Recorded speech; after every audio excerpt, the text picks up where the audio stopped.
Здравейте, уважаеми слушатели!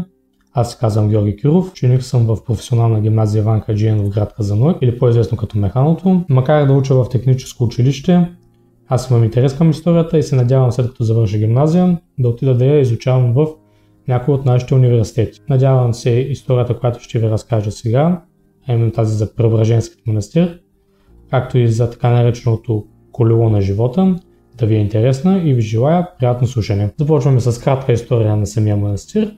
Той датира от 11 век като метох на Ватопед, който е към Света гора в Атон. През 1360 година обаче тогавашният цар Иван Александър дава автономност на манастира. По-късно неговият син Иван Шишман заедно с майка си Сара даряват пари за реконструкция на храма, поради което някои хора наричат храма Шишманин или Сарин.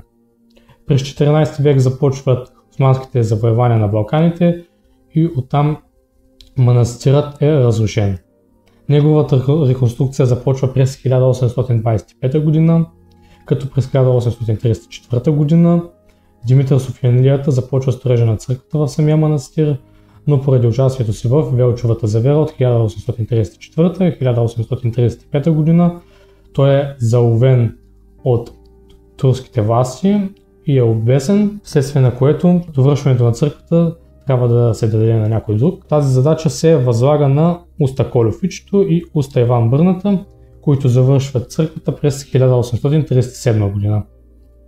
Изографисването на храма се пада на майстор Захари Зограф, който заедно със своите калфи ще изографисва не само Преображенския манастир, но и горе-долу по същото време изографисват и Троянския манастир. Майсторът обаче прекарва повече време в Преображенският манастир, докато работата по изографисването на Троянския манастир се пада най-вече на неговите калфи. В принцип калфите нямат право да написват надписите на иконостасите като цяло или под стените на църквите и храмовите и нямат право да рисуват главите и ръцете на светците. Захари Зограф ще направи и в Троянския, и в Преображенския манастир така нареченото колело на живота или колело на съдбите, за което ние ще говорим по-нататък в нашия подкаст. Самия храм изпълнява ролята на убежище по време на Българската революция, Българския революционен период.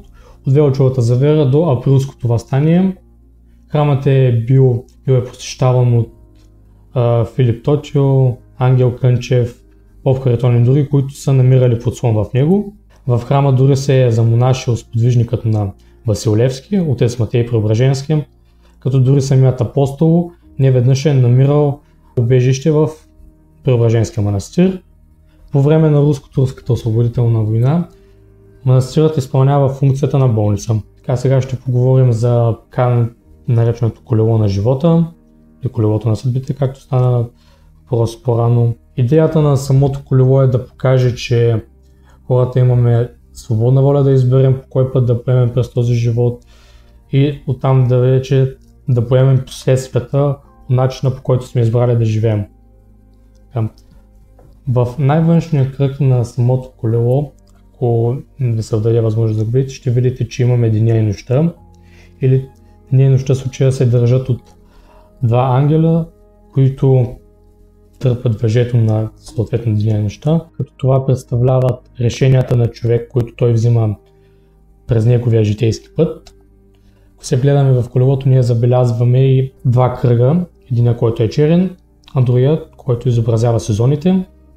В черния кръг е изобразен човек, който в началото от към деня започва да гледа нагоре.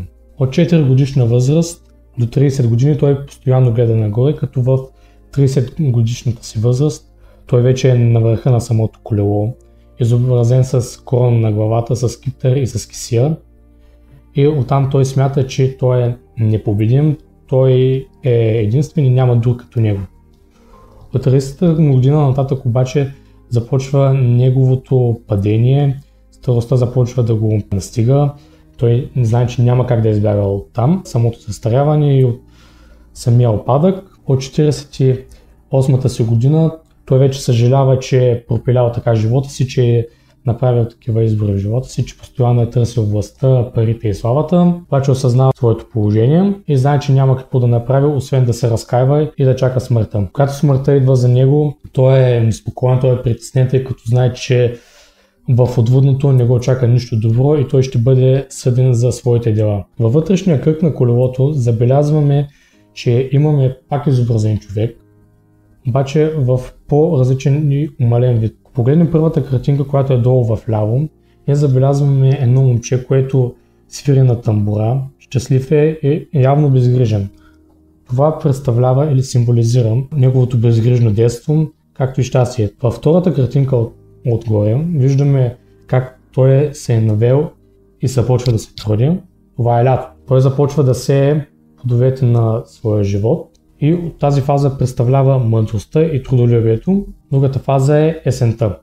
В есента човека вече е доста по-стар и оттам той опира плодовете на своя труд, вижда какво е направил през живота си. В следващата картинка, която е зимата, най-долу в дясно, човека стои се топли на огън, чакайки спокойно смъртта си. Той знае, че е изживял живота си по най-добрия начин, отдал се на благоугодни деяния и няма от какво да се притеснява за смъртта. Знае, че неговата душа е спасена и ще отиде в рая. В най-вътрешния кръг на колелото ние забелязваме доста богато облечена жена, държаща празна чаша. Облеклото на жената представлява суетност, представлява благородство. Самата жена е избрала да не изпълни това, което й е заложено от Твореца, именно да стане майка, да стане добра съпруга и добра къщовница, а е избрала да се отдава на удоволствията, материалните удоволствия на живота, на съвсем материални наслаждения, поради което нейната младост минава в това и празната чаша символизира всъщност нейния празен живот или живота е съвсем изпразнен от съдържание. И след като тя старее подобно на човека от външния кръг, тя се обръща назад и вижда, че реално там не е оставила нищо смислено, не е оставила нищо полезно за този свят, но младостта й вече е минала, красотата й вече завяхнала и там тя ще последва същия път като на човека от най-външния или черния кръг. И в най-общи думи можем да кажем, че колелото на живота ни представя двата типа хора, които избират различен начин на живот. Едните избират да се отдават на удоволствия, да следват пътя за желание на власт, пари и слава.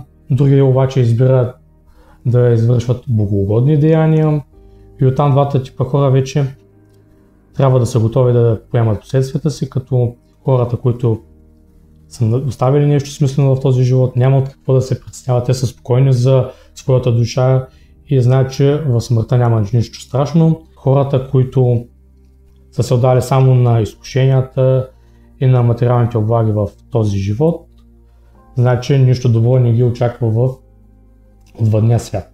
Всички от нас имаме свободна воля и сами избираме как да изживеем нашия живот. Това беше подкаста, който направих. Надявам се да ви е било интересно, макар и накратко, и надявам се да се чуем пак.